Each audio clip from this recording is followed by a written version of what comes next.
Every writer knows that the best conversations about writing don't happen in classrooms or symposia or any fancy artisanal setting. They happen at the bar, usually after deadline. That's the vibe we're going for here. This is The Other 51, conversations with writers of all genres about writing. I'm Brian Moritz. Today's guest is journalist and author Amy Moritz.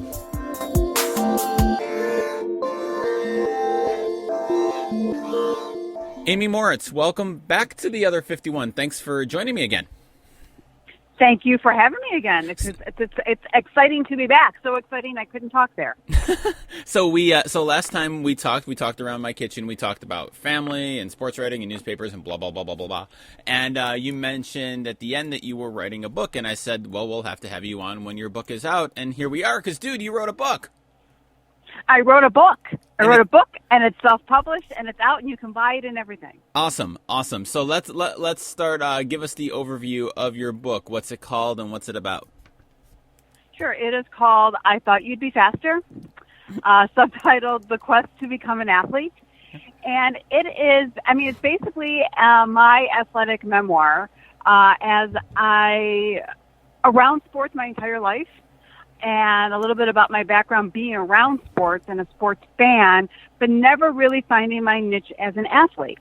But I always felt like I wanted to be an athlete, but I didn't know how to fit into that world. So I just became a manager and I became a sports writer. So there's a great line from the movie The Paper. I'm in their world, but not of their world.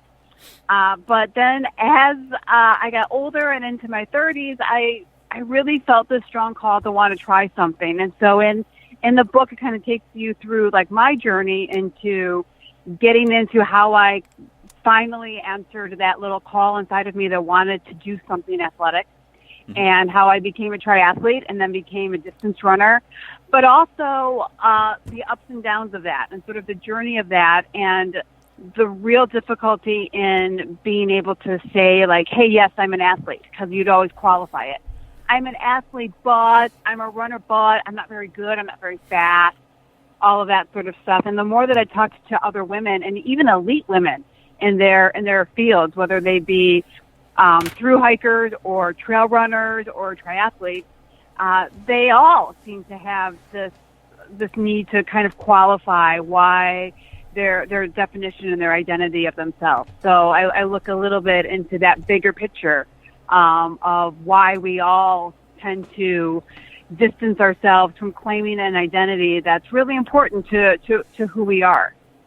And so that's an interesting point. I mean, did you find that was primarily, and this is not an academic study. This is a memoir. It's more anecdotal, but yeah. Did you find that was that attitude of qualifying yourself, like but or whatever, is that much more prevalent among female athletes, do you think?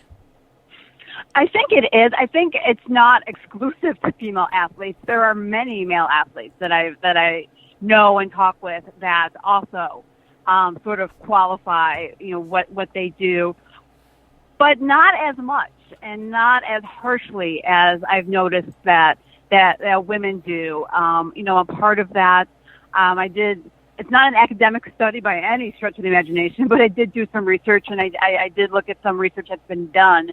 And a lot of it's just, the way in which boys and girls are socialized when they're little, and things that happen as they grow up. So I did anecdotally certainly find it more prevalent and a little harsher that the women were on themselves, but than the men. And why do you think that is? Is it just the socialization? I mean, from the research that you've read and kind of your lived experience, I mean, why is that, do you think? Definitely there's a socialization of just boys and girls.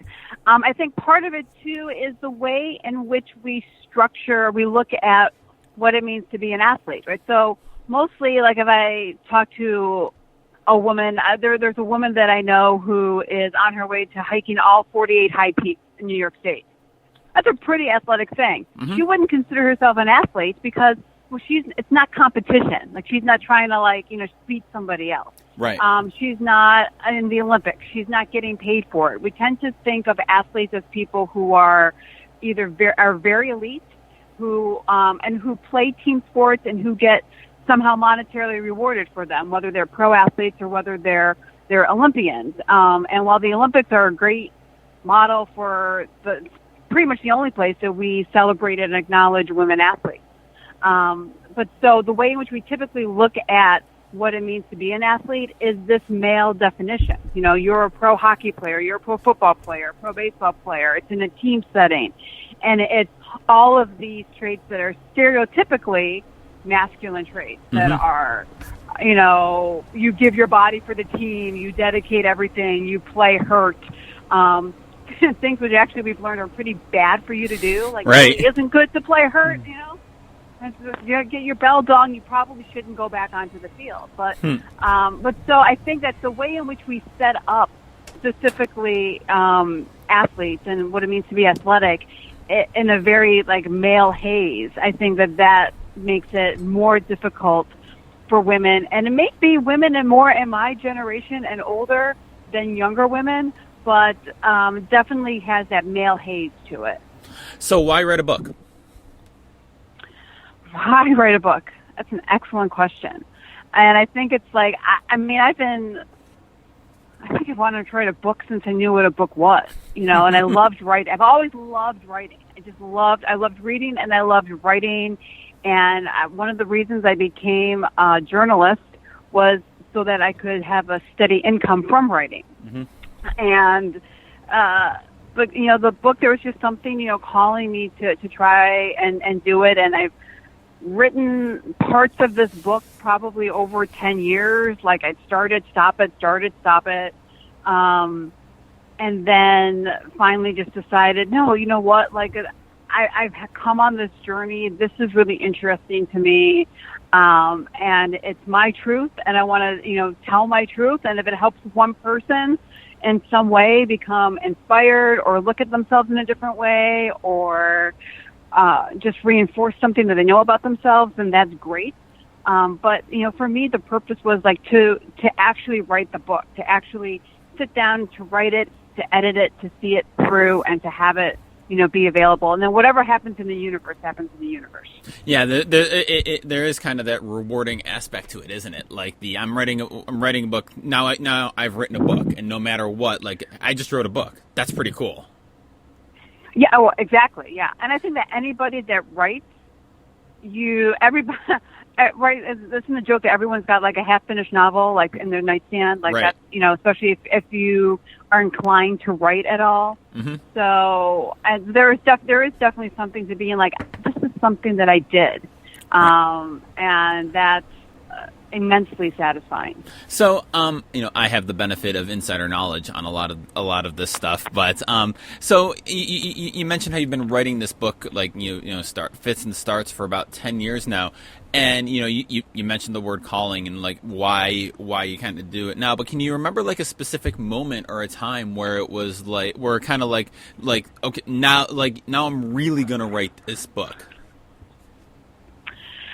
A specific moment, I can't really think of it. I think that I just needed something different in my writing life.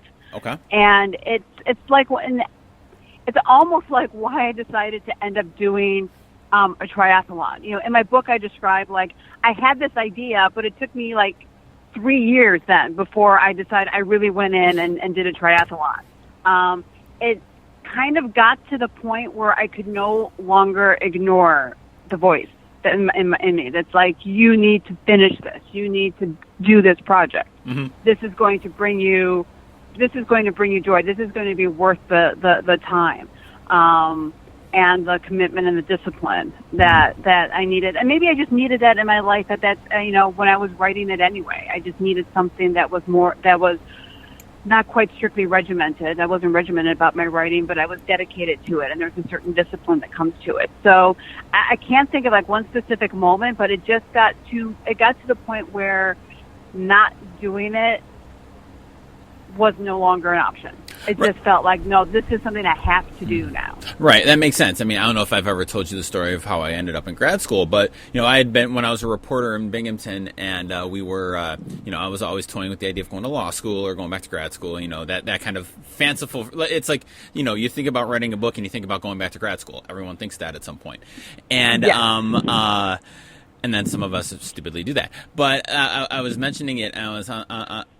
remember my wife Jen and I were sitting on the couch watching TV one night, and I mentioned it like in passing, like I always did, and she turned to me, she's like, "You need to do this or not, because if you don't do it now, then it's going to be 5 years from now, and you would have been, and by the time you end up starting to do it, you could have been done. Like, if you're going to do this, you stop talking about it and do it." And I looked at her, I'm like, "Huh, yeah, sure, that makes sense." Registered for the GREs that minute, and here we are.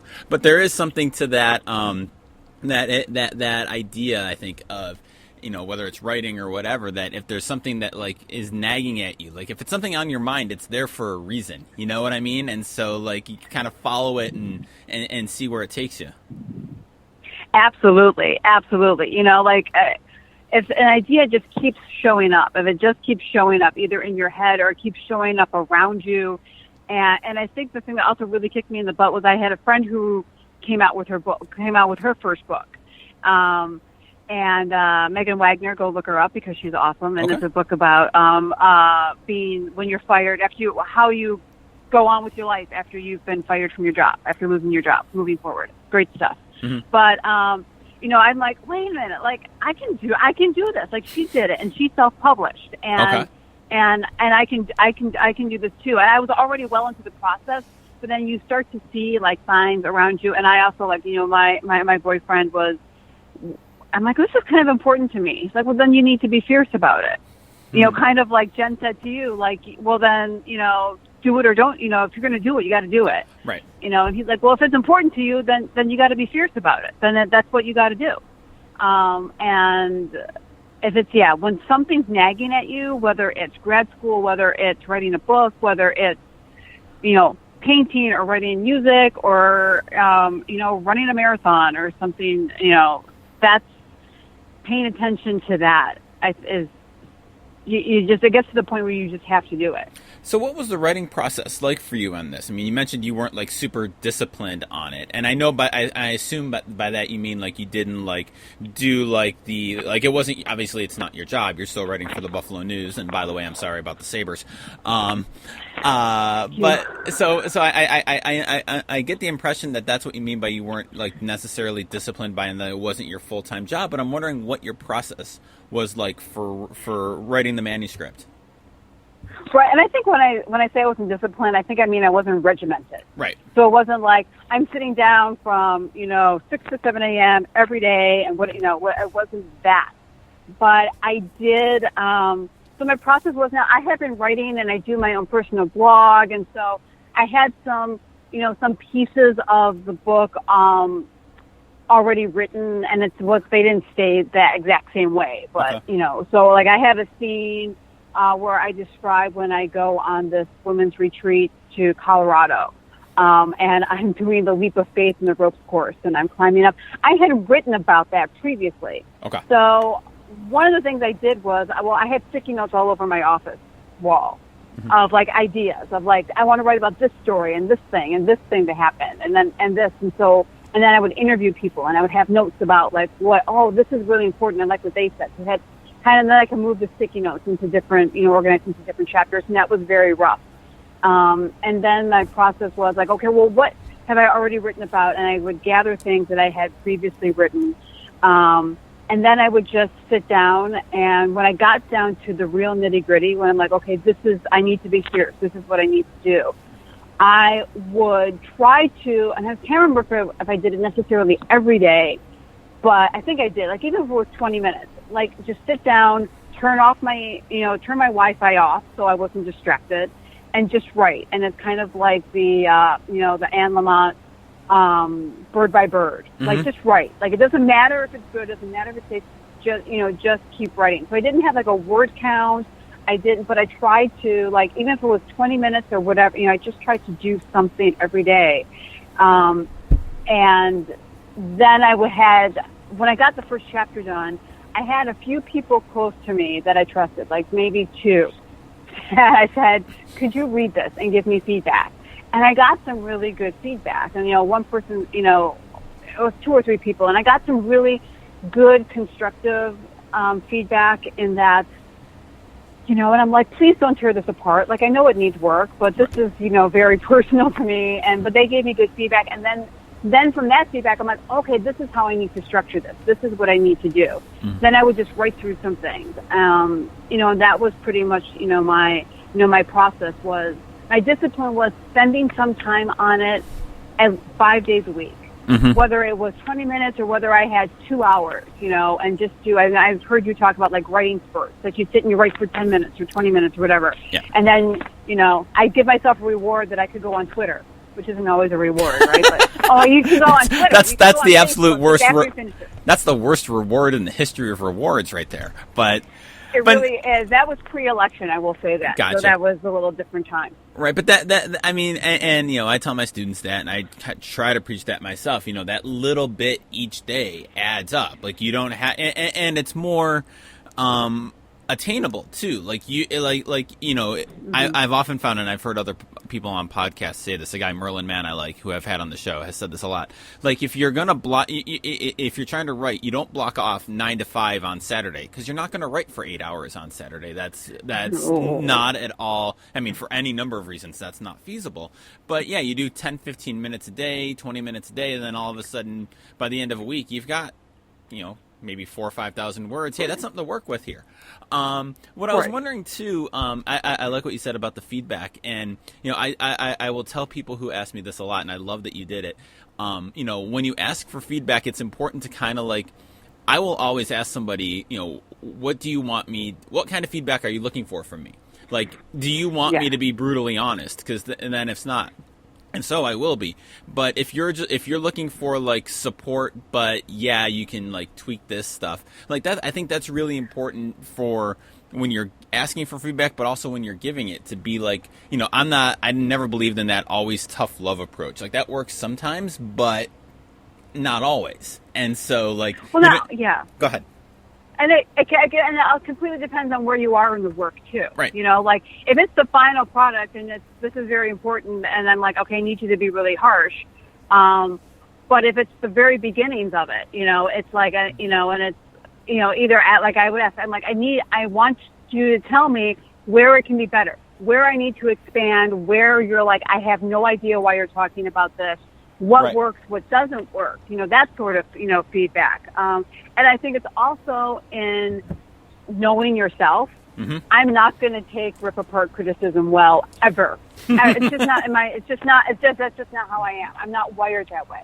I'm going to cry for too many days before I can be like, oh, okay, I get what they're saying. Like, this is valuable. Right. So, you don't look for people who are just going to like be like, this is awesome and wonderful, and you don't need to change a word.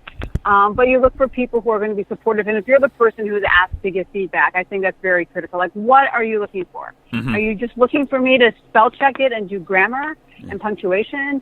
Are you looking for flow? Are you looking for content? Are you looking for a pat on the back? And that's and that's a perfectly valid thing to ask for. But but that needs to be clear too. So how is, this is a loaded question, how is writing a book different from being a daily sports writer for a newspaper? Oh, well, first thing is, if you don't have to force something. And first of all, you're writing your story, so you can, like, with a book, like, it's whether it's fiction or research or memoir, like, it's your story, right? You're controlling the story. You always have something to write. Some days when you're covering a team, like I'm covering the Buffalo Sabres, and they're not doing so well right now, and stories are really thin to find. It's a little bit of a panic to find the story, and a little bit of a grind to find the story. So, and for the daily newspaper, it's all about turnover. Like, it's all about like, what am I going to write today? It's all about it's jokingly, it's a paragraph factory, but on a daily beat, I mean, sometimes you do have room to write, but on a daily beat, it's a paragraph factory. You're just trying to, like, get the news of the day and churn it out, and it's like, then you move on to tomorrow. Whereas when you're writing the book, it's like, all right, what can I turn out today?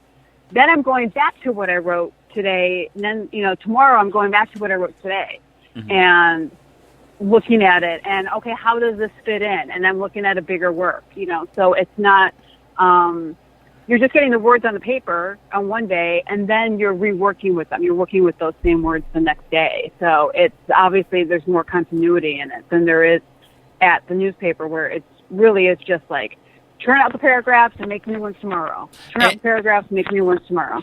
And I'm wondering too, like in the actual structure of writing, because like in a news story, the not only do you have like a set structure, right? You have inverted pyramid or like anecdotal lead, and then nut graph, and all like our journalistic conventions, but also like the pace of a newspaper story has to be really fast. Right, you've got 500 words. Maybe these days you've got 500 words, but the story has to move along. And in a book, that's different. You don't have that. You don't have to have that kind of breakneck pace. Was that a challenge for you at all to kind of like structure your book? And I know you kind of do it like with subheads, so they're like kind of mini stories within a chapter. So I'm wondering, did you kind of view those as like separate stories? Did you, or like how did you handle like the pace of the story and the pace of the writing? Yeah, that's a great question because that's the biggest challenge for me is because, I've been journalistically trained and practicing for 20 years. So it's about telling the most with the least amount of words, right? Mm-hmm. Well, in a book, I'm like, I need to get more words. I need to make this longer. I need to expand my story. That's where I had a great friend. I have a great friend, Alexis, who is a runner and she's also a baseball writer. And she read my entire first draft, my entire first baby draft. And her comments were, she was very good and very gentle, but she'd be like, I need you to say more about this. I know about this, but I need you to expand more here. That was like the first draft was not very long. And then she helped me I'm like, where do I need to tell more? Mm-hmm. And so finding that rhythm was, and I did break it down into, and I kind of knew okay, I want to tell this story. Because this story was important in my upbringing. This story was important in my athletic journey. This interview was so important. I need to talk about what Rebecca Rush, Queen of Pain mountain biker, had to say. Mm-hmm. So I would write those in stories, and then I found that I kind of had a loose structure. Then I would go back and try to find ways in which they would flow together and tie together. And my final editor, because I was doing this as a self-published work, so I did go and hire a freelance editor who went through my work, and there were a couple of spots where he's like, you need a better transition here. I'm not seeing, I kind of get it, but you need to make these two stories fit a little better. Mm-hmm. And he's actually I separated things out with just asterisks, and he's the one who's subheads are going to be important. He's the one who helped me do subheads. Right. I'm wondering, was there any? Because I know this is a memoir, so it's kind of a personal book, and there's a lot of family stories in there. There's no great family secrets in here, y'all. So you're not gonna learn anything like that. But I'm wondering, was there any part of the book that was, or individual story or part that was kind of difficult for you to write about, kind of from an emotional standpoint, not necessarily a storytelling or a pace level, but just kind of from an emotional standpoint? Was it anything in there that was really hard to write? Oh, for sure. I think almost all the personal stuff was tough to write. I think there was stuff that was emotional to write. I write in the book. I write a lot about our grandmother, mm-hmm. And my relationship with my grandmother, and the things I learned from her, and I think also just in general, I think that we learn things from our grandparents. We relate to our grandparents differently than we relate to our parents, because our parents are in their lives every single day. And at least for me and for us, our grandparents were in our lives, but we saw them once a week, and so there's that generational difference. So there's a little bit more give and take, I think, between the grandparents and grandchildren than between, parents and children. Mm-hmm. So I had, so it was it was very emotional to look back on that relationship and, look at my relationship with her growing up now through adult eyes and with some more wisdom. and to be like, oh, I get that now. I really wish I got that back then because I wanted to ask her now XYZ about it. Right. So that was really emotional. And I think the other part, too, was, sharing so much of who you are in their relationship. It's nervous. It's one thing to, write it. And I'm sitting there writing it.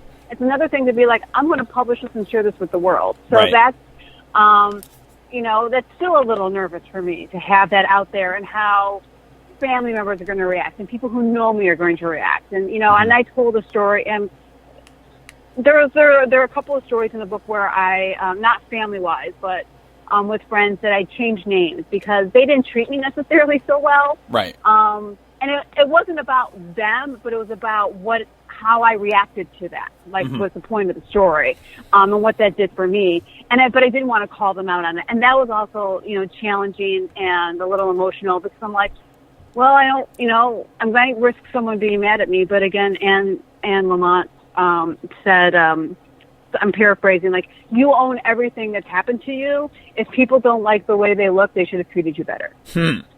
Anne Lamott's the best. She's the best. That Bird by Bird, I know you've referred to it a few times. That is not only is that the best writing book I think I've ever owned, that's the best self-help book I've ever owned. It's the best book about life. Yeah. Absolutely. So you've mentioned self-publishing. You just need Bird by Bird and the movie Working Girl, and you're good to go in life. That's it. It always comes back to Anne Working Girl. Lamont and a little Melanie Griffith, and you're good to go. And the shoulder pads. So self-publishing. You've mentioned that a few times. How you self-published. And I wanted to kind of take it from the angle of you saw that your friend Megan Wagner. Am I getting the name right? She self-published. Yeah. So and in terms of writing your book and getting this done, how important was that idea and seeing someone else do it in getting in keeping the process going? Does that make sense? How much does seeing that self-publishing is a viable option kind of make it, oh, I can do this? Okay. It really helped. She's self-published, and I actually have another friend of mine, Mary Letterman, and I'm blanking on her married name now because I knew her in college before she got married. She writes mysteries, mystery books, and she's self-published too.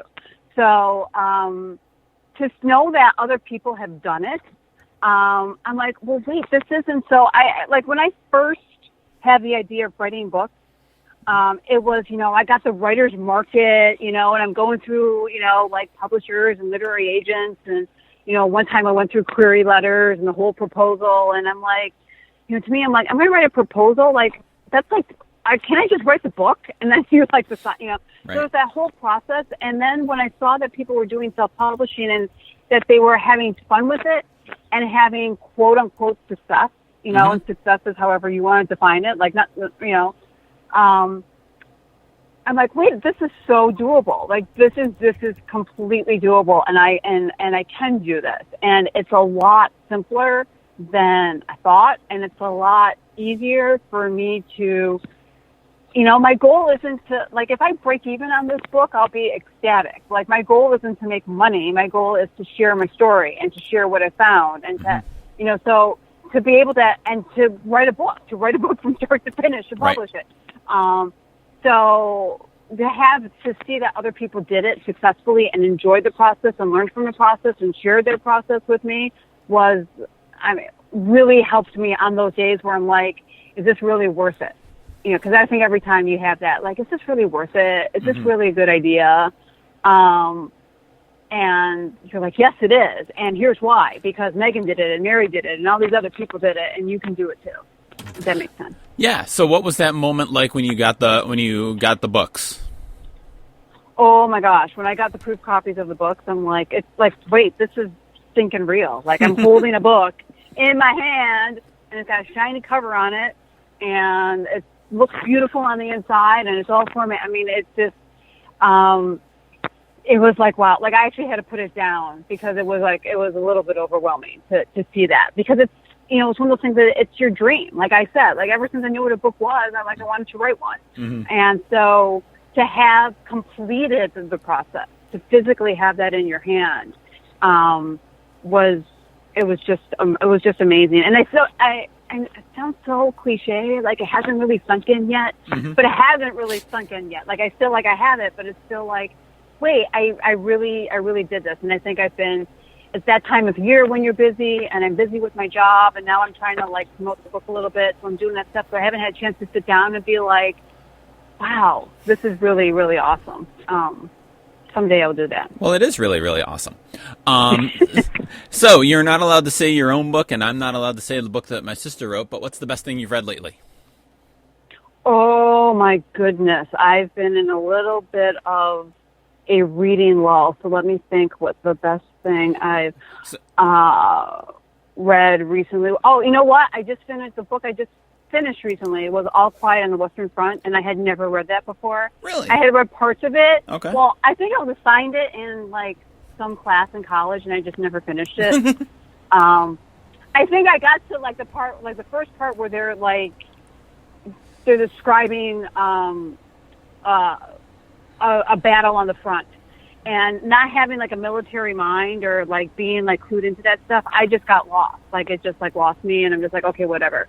And so I went back but I read it, and that's a really powerful book, and it really made me think about a lot of things. And especially when you realize that All Quiet on the Western Front is written from people fighting on the German perspective in World War I. Right. So that even more powerful, because they're like, what are, it was a very, obviously it's a classic for a reason, but that was the last thing that I read, and that was really powerful and stuck with me. It's funny. I'm not saying this to make fun of you, because I do this all the time. It's like, wow, that's a great book. All Quiet on the Western Front. Who knew? Like Abbey Road. That's a great record. Wow. Right? Yeah. Wow. Yeah. It's Ernest funny. Hemingway, not a bad writer. Yeah. It's funny that you mentioned kind of and I think it's on the Bonaventure 39, because I think the book I'm reading right now, I think is on there too. I'm rereading Brave New World by Aldous Huxley. Yes, it is. Yeah. And that's very much what I'm about maybe a quarter of the way through it, and what you find is like everyone and I've seen very smart people say this too, like everyone want to compare the Trump era and where we are now to Orwell in 1984, but when you read it, like it's actually Brave New World. What we're getting, what kind of the world that's happened is much less like top down authoritarian of 1984 and much more Brave New Worldy. I also read, and this is not exactly an uplifting piece, but it's a great piece of writing and reporting. It was from The Atlantic, and it came out a couple weeks ago now, and I've been working my way through it. Andrew Anglin, The Making of an American Nazi. And it looks at this guy who's one of the leaders of the American Nazi Party, and one of those super active guys on that side of the political spectrum, and it kind of traces his evolution, like how we went from being a non-Nazi normal dude to now super Nazi. And it's especially stark to read like in comparison to the New York Times Nazis They're Just Like Us story that came out this past weekend, and just like a really kind of unflinchingly honest look at it. It's really, really well done. Like I said, it is not uplifting. It will not fill your spirit with joy, but it's really, really well done. I also have one more thing to recommend for you, because you have so much time. Amazon has a new streaming show out, The Marvelous Mrs. Maisel, and it's from Amy Sherman Palladino. Well, I love Amy. You had me at Amy Sherman Palladino. That's why there's a new show by Amy Sherman Palladino, and I'm in. Right, that's why I'm recommending it. It's not like Gilmore Girls-esque. Like it doesn't have the repartee of Rory and Lorelai, but it's incredibly well written, and it's we started watching it last night. It's very, very good. So excellent. We just finished Stranger Things too, and we're watching the Beyond Stranger Things, like the behind the scene roundtable where they're talking. So yeah. Oh, Stranger Things 2 was so good. I enjoy that show so much. I do, but like I need to go back and rewatch season 1, because I'm like I felt like I was missing things, but I watched it so long ago, and I didn't do the binge before the second season started. So I'm like, wait, what was this again? Yeah, we did the binge before we did the binge, and then we literally binged it over a weekend. So this book, you wrote a book. Where can people buy it? People can buy it actually on Amazon.com and paperback and Kindle. Okay. They can find links and they can find me at amymoritz.com. Okay. And on Twitter at Amy Moritz. I have links on anything that I ever put out. Basically, you'll find a link to buy the book, but it's available on Amazon. I thought you'd be faster. And there's going to be a link to that into the Amazon page in show notes, and that's actually an affiliate link. All the Amazon links in the show notes are affiliate links. So if you click on that, you can get the books that people recommend, that people write, and it can help you support the show too. So this has been awesome. So next win-win. Yeah, win-win. So next time when you write your second book, we'll do this again. Sound good? Hey, believe it or not, I already have the seeds of an idea for my next book. Ooh, what is it? Yeah. Ooh, it's addicting. It's addicting. Can you give us a hashtag spoiler alert for it? Hashtag spoiler alert. The working title is Where Charity and Running Prevail. Ooh, very nice. We're looking forward to that. All right, Amy Moritz, thanks for joining me again. Hey, thanks for having me.